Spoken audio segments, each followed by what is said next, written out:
আলহামদুলিল্লাহ ওয়াসসালাতু ওয়াসসালামু আলা রাসূলিল্লাহ। আপনজনদের মধ্যে কেউ যদি হঠাৎ করে বেনামাজি হয়ে যায়, অন্য কোনো পাপে লিপ্ত হয়, তাহলে আমাদের কি করণীয়? বিশেষ করে তারা যদি সিনিয়র হয়। উত্তর হলো, দাওয়াতি কাজের কাছে সিনিয়র জুনিয়র তারতম্য মূলত নেই, এবং সে কি রিপ্লাই দিবে এটাও দেখার নয়। পরিস্থিতি অনুযায়ী শব্দ চয়নে, উপস্থাপনার ভাবভঙ্গিমায় এগুলো ভিন্নতা আনতে হবে, কিন্তু দাওয়াত দিতেই হবে। নরমে না হলে গরমে, যেমন বলে, গরমে না হলে নরমে একটা পরিবেশ তৈরি করতে হবে, শুধুই তাদেরকে নিয়ে বসার।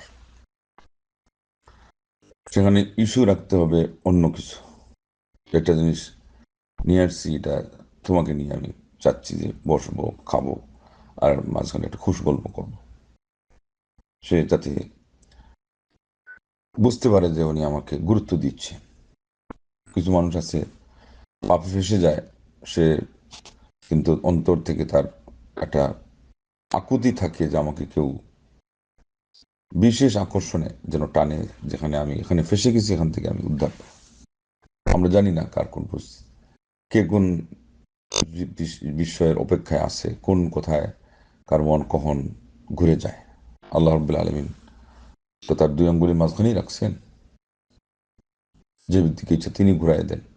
কিন্তু কেউ যদি নিজে চায় যে সেই কলকাঠি ঘুরাতে, সে জীবন কাঠি হতে, আমাদের নবী সাল্লাল্লাহু আলাইহি ওয়াসাল্লাম যেমন ছিলেন সব্যসাচী, শুদ্ধচারী, সাল্লাল্লাহু আলাইহি ওয়াসাল্লাম শুদ্ধিচারী, জীবন কাঠি। তিনি ছিলেন জীবন কাঠি, যে কাঠি দিয়ে মানুষ সোনা বানায়।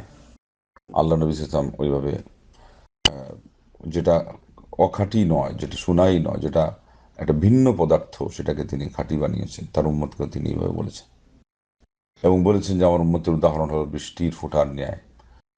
যেখানেই সে পতিত হবে, সেখানেই তার মাধ্যমে একটা কিছু উপকার হবেই হবে, আজ হোক কাল হোক। সেই জন্য এটাও যদি পরিবেশ না হয়, একটা কথা তো কানে দেওয়া দরকার যে জীবন মানুষের স্থায়ী নয়, কখন মরণ আসে আমরা কেউ জানি না। কথার ফাঁকে খালি এটা দিয়ে দিলেন, আপনার নিয়ত থাকলো ওইটা, এইটা আল্লাহ রাব্বুল আলামিন তার কানে ঢুকাই দিবেন। সারা রাত হয়তো এটা নিয়ে ঘুরপাক খাবে, সকালবেলা সে চিৎকার দিয়ে উঠবে যে আল্লাহ, আমি কি করলাম, তুমি আমাকে মাফ করে দাও। আর দোয়া, দোয়া তো অনেক বড় অস্ত্র। যারা যা যত আপন, হয়তো তারা না জানার কারণে সিরিয়াস হয়ে বলছে না।